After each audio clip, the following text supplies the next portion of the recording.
Plumbing, it's a slow process, but it can flood your house, subside your house, cause mold. It's an issue that you just need to get done right. That's why these trades are registered. That's why we need to do things the right way.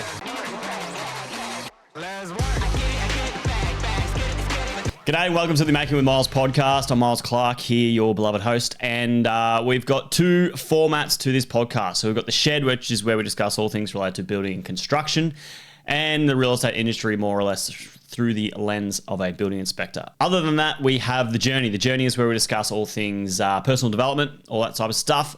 Reason we do that is because I like it and I think everyone should be a part of it, and I should probably get back to doing a couple more, to be honest. Now, on this episode, what we're going to be talking about are all plumbing issues that are very common that come up during building inspections. So you don't have to be buying a house to raise and find any of these issues. More or less, it's about understanding what plumbing issues look like, what the leaks look like, how to rectify the leaks, common problems, maintenance items, blah, blah, blah, blah, blah, all those good things, okay? Now, first thing straight off the bat, plumbing issues is what absolutely fucks your house. It's what destroys it, all right? If you get plumbing wrong, if something goes wrong, the consequences are significant, okay? Similar to electrical and electrical fires, plumbing, it's a slow process, but it can flood your house, subside your house, cause mold. It's an issue that you just need to get done right. That's why these trades are registered. That's why we need to do all things the right way. All right, first things first, we're going to talk about some leaks and drips. So more or less, what's a leak and a drip? Now, this is a very simple one.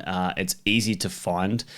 Go to all your water outlets, taps in the wall, so behind your dishwasher, taps on your sink, showers, basins, externally. The taps themselves, if they're dripping, if they're seeping, when they're in use, if they're dripping, these are signs that maintenance needs to be undertaken. What can happen in some circumstances, it can get to a certain point where it just continuously either, maybe the seal itself just blows one day and all of a sudden your bath floods and fills and it's just wasting a heap of water, or it floods a basin and then it overflows into your bathroom, or some sort of hose blows off the wall. All those types of things, that's a major issue. That's why these little minor items are worth rectifying now while it's easy, before it's too late and it's too hard and it's going to cost you an absolute fortune. Another thing we come across often, especially during my building inspections processes, is shower recesses and in-wall leaks. Okay, so now it is common to have shower leaks. It's surprisingly common, actually, to be honest. Now, usually it comes down to sort of poor maintenance. So no one's ever re-grouted or re-siliconed the shower for about 30 years. And all that time, that water gets behind there, pops off tiles, all that sort of stuff. Shower leaks. It's surprisingly common, actually, to be honest. Now, usually it comes down to sort of poor maintenance. So no one's ever re-grouted or re-siliconed the shower for about 30 years. And all that time, that water gets behind there, pops off tiles, all that sort of stuff. As well as that, you can have plumbing issues. So in-wall plumbing issues. So you might have your tap set down low, you have a bit of a play, and up high. As soon as you turn that water on, the leak only starts when the shower's in use. Okay, so there might be a leak from the actual tap set itself up to the shower rose, and you turn the water on and it just, you have your shower, it's all good, and then there's been a slow leak that goes inside the wall cavity during that process, okay? Now, if there's an active leak, meaning like the mains water coming to the tap set is leaking, usually this is something that you will see pretty quickly, because the water is just continuously dripping, and then you'll see stains on walls, you'll see skirting boards swelling, all that sort of stuff, okay? So if you're seeing sort of these minor signs, skirting board swelling is a great one, because we use a lot of MDF timber. So what that means is, as soon as the MDF product gets wet, it swells, and it's quite fucking obvious to see that there are some sort of water issues. If you see any of that at all, and you've had no one else come to the house to run moisture meters or test or anything like that, you will most likely have a plumbing leak inside that wall cavity, or your shower recess itself could be having some dramas and needs a bit of a tune-up, okay? So the grout, rectification, all that sort of stuff. Now, it's important to action these items as soon as possible, okay? You want to get in there. You want to cut a hole in the wall. It's not hard to replaster and repaint. It's not a big job. You rather just spend the time doing those types of things to ensure you can mitigate those risks of water leaks, because that's not what you want. Other services in the home that you can find water issues or water leaks, you've got your aircon units, you've got your reverse cycle units, fridges, dishwashers, hot water units. Now, all these either have condensating drains, so it creates water that sort of comes down and then just sort of condensates out, which is more or less AC units. Other than that, Some use water to actually create that cooling system. Obviously, a hot water system is just water. And obviously, a dishwasher and fridges. Okay, the fridges have the mechanism on them to get your water out of them and stuff like that. So a lot of issues come up with this often, especially with dishwashers.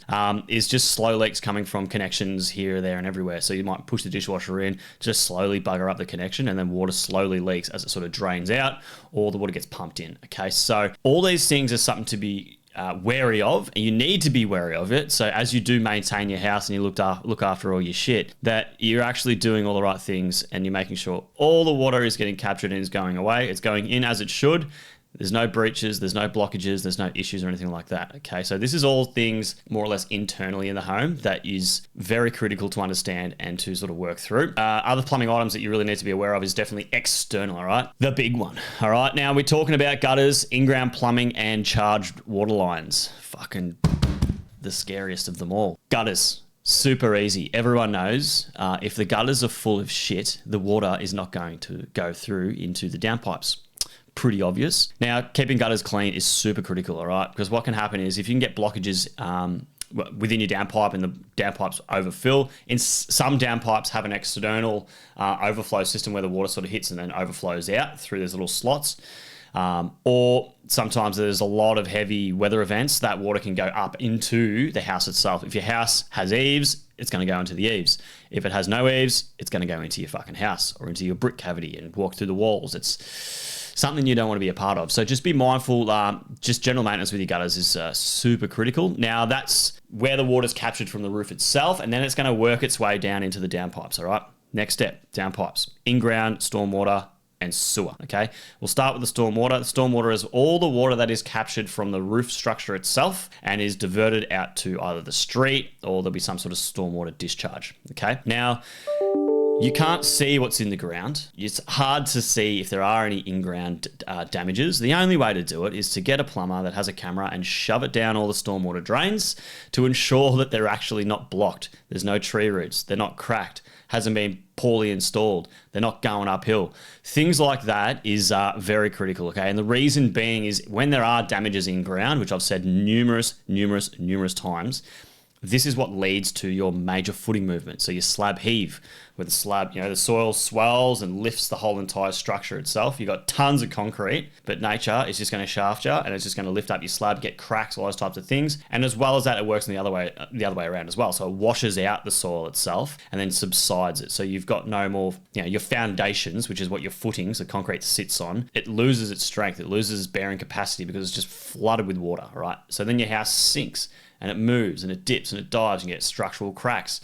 The rectification process here is fucking super expensive, okay? You can be up for 20, 50, 100 grand just to underpin a house itself, depending on its size, and it's not a process you want to go down, okay? So being on top of your in-ground plumbing maintenance is super critical. Pay the $450. They don't have to do it every year, all right? You just do it once, understand if there are any issues, you rectify it, and you might come back to it 5 years, 10 years, all right? And it's going to be dependent on your property.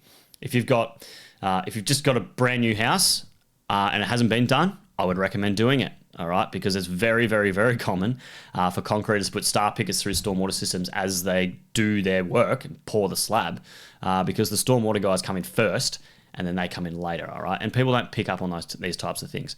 Other than that, if your house is surrounded by trees, you're in a very leafy tree environment. Again, this is going to be more of an ongoing thing. So over a period of time, you want to be making sure you check all that in-ground plumbing. And as well as that, if you've got earthenware, which is a ceramic pipe which goes in-ground, these are very, very, very known to come apart, have tree roots go in them, crack, break, get blockages. They're an absolute pain in the ass, all right? And how you can identify that is when you go down to the downpipes, you'll see just in the ground level, an orange looking clay pot thing sticking out of the ground, which is what these stormwaters discharge into. Usually in some circumstances, it can be okay. Most of the time, this is something that's going to have to get replaced at some stage. So if you're even buying a house and you see this sort of stuff, you think to yourself, all right, maybe in 10 years, I'm going to have to replace all this stormwater anyway, okay? So be mindful of that. Now, the other one is charged water lines, all right? These stress the fucking shit out of me, all right? Now, what a charged water line is, or a charged stormwater line, is it's a PVC pipe that goes, you'll see it on the side of the house. So it won't be like a square metal downpipe. It'll be an actual solid bit of PVC. And this goes to the water tank. Okay, so the water tank itself, the water comes off the roof, goes into all these downpipes, and these are charged downpipes. So they're already full of water. All right, and then what happens when the water goes in? It pushes the water through up into the water tank because it obviously sits higher. And then any sort of overflow just goes out of the water tank into the stormwater. The issues with these bad boys is that they can run uphill. They can run downhill. As soon as you put a hole in it, or there's a tiny little crack, or there's a little bit of a breakage, or something's just restricting it or causing issues, you're allowing 5,000, 25,000 litres of water that can slowly discharge right next to one specific area next to the house, which would absolutely fuck anything in that area, okay? It's going to wash it out. It's going to cause you all these major issues. It can be difficult to inspect these types of things. It's just a risky product to go ahead and proceed with, to be honest, in my opinion. So if you do have any charged water lines, you just need to be more vigilant and understand exactly where those water lines are. You're not putting trees right over the top of them. You're not putting garden beds or retaining walls or all these types of things where you have that risk of digging into it or hitting it or tree roots getting into it and all that sort of stuff. So just be mindful about that when you're doing like charged water lines. Now, other things we sort of come across with plumbing issues in homes is poor water pressure. So it's important to have adequate water pressure so you can use your house functionally. All right, you don't want to have the shower running and then you flush the toilet and the shower just turns into a dribble. All right, and now the way to check all this sort of stuff, especially if you're buying properties, I think is probably a great opportunity to do it, is you turn the shower on, hot and cold, turn the bath on, and just see, you'll be able to see the difference in water pressure, okay? You'll be able to see what's going on there. In some circumstances, you've got double story, you might not even have enough water pressure to get the second story shower going, and then you turn a shower on downstairs or flush a toilet or something like that, and the whole pressure just drops completely and you've got a dribble at the top end, which is not how you should be living. There are some things you can do to boost the water pressure. There might be a restrictor coming in from the street. Sometimes there's very high pressures that come from the street. It gets restricted when it gets to your house, and then you get a steady flow from that. So you might be able to do some adjustments with that. Some circumstances, the pressures could be low and you might need to have a pump to pump and charge that line to help it get that extra water pressure. There are things you can do to mitigate and fix those types of issues. But it's, again, another important thing to look at as you are sort of understanding your plumbing in the home, all right? Now, other than that, we've also got sump pump failure. Now, what is a sump pump? A sump pump is a pit that goes to the lowest point of your house, and it might be in a basement or some sort of below ground level, okay? So you'll find that you've got maybe ground level, and down below you might have like a little cellar, or you might just have some sort of basement, or you might even have a subfloor system where you have a little fucking pool room or some shit, or underneath your house. It's the lowest point. It might not just be stormwater. It could be all your Aggie drains and all this sort of stuff goes into this pit, and then you pump that water out. Now, ensuring the pump works, it'll probably have a float switch on it, is a pretty easy process to do. You just fill it up with water, lift the float. So it reenacts the idea that it's filling up with water, and then your pump will kick in and then pump all the water out.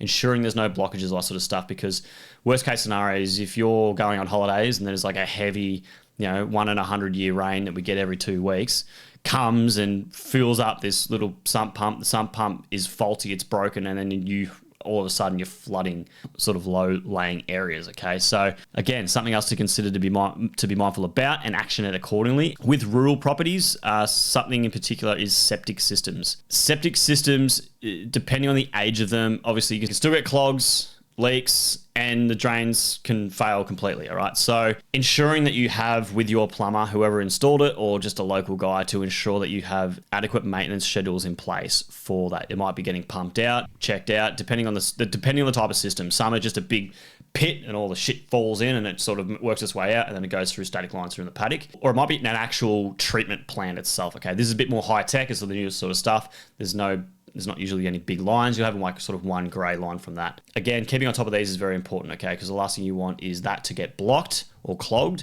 And then that sort of, again, that works back up into your house, all right? So that goes into your house. The first place it's going to come up, hopefully it comes out the ORG. If not, it's going to come out through your shower floor, bath, just the lowest plumbing waste points in the property itself, okay? So to recap, it's just so critical to understand and be aware of the plumbing issues in properties, because this is what causes a shitload of issues in the home, okay? If you don't maintain these things, don't always rely on falling back on insurances, okay? If you haven't maintained or unclogged your pipes, the insurance is going to say, we haven't maintained the property itself, all right? If you have a hose just blow, that's an obvious claim, all right? If you have gutters that are full of shit, all right, and it's just flowed into your house. Well, you can't claim it because you haven't maintained your property itself, right? And this is how those bastards are going to get out of all those sort of claims. So just be on top of it. Keep up that maintenance, ensuring that if you do see any damages, if you do see any stains on walls, swelling of timber, bubbling of paintwork, you might even have stains in carpet sort of just adjacent to these shower areas next to toilets. Externally, if there's something up against a wall, for example, and there's pipes within the wall cavity, you could have a pipe leak within the wall. You will most likely see it first externally through the weep holes of the brickwork. Or the bricks might be wet and you'll see the water seep through the mortar, which will be dark, and then you'll have dry mortar next to it, and you can see this wet patch on the wall itself or water down low level coming actually out this weep holes itself. So be on top of it, understand it, action it accordingly, look after your shit, and then you should have no dramas moving forward. If you're buying a house, look out for these things as well, because you'll know if you're going to be buying it, it's going to be your problem. So other than that, if this provided any value, give it a like, give it a share, all those good things. Happy to help, and we will see you in the next one. Hooroo.